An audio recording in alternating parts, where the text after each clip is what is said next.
आपकी संतानें जब नालायक हो रही हैं, आपके बच्चे जब अनाचारी, अत्याचारी, व्यभिचारी हो रहे हैं, उसमें सबसे पहला दोष माता पिता का होता है महाराज।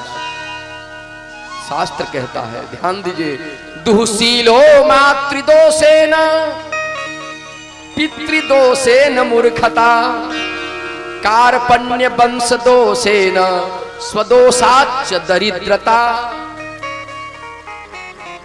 आपकी बेटियां अगर गलत हो गई, आपकी बेटियां अगर नालायक हो गई तो माँ का दोष है। शास्त्र कहता है, ये कड़वी बात है, ये सच्ची बात है।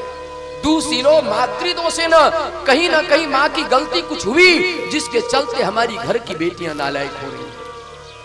पिता का दोष क्या है? अगर बेटे नालायक हो जाएं, बेटे मूर्ख हो जाएं, अनाचारी, अत्याचारी, व्यभिचारी हो जाएं, ये पिता का दोष है। पितृदोषेन मूर्खता, आपने सही संस्कार, सही शिक्षा, सही ज्ञान नहीं दिया, लाड़ प्यार में बिल्कुल इतने ऊपर उठा दिए। एकलौता बेटा है, ठीक है, आप लाड़ प्यार दो अपने बच्चों को, परंतु हमेशा ये ध्यान दो कि बच्चे कहीं भटक तो नहीं रहे हैं।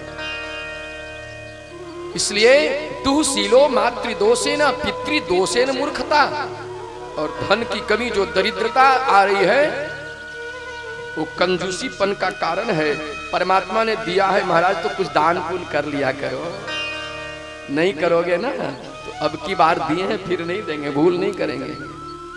यज्ञ, जप, तप, किसी धार्मिक कार्यों में कुछ धन खर्च किया करें आप, केवल बैंक में रखते मत जाएं। और नहीं तो एक दिन ऐसा होगा, तूने जो कमाया है, तूने जो कमाया है वो दूसरा ही खाएगा। क्या तू लेके आया है और क्या तू लेके जाएगा?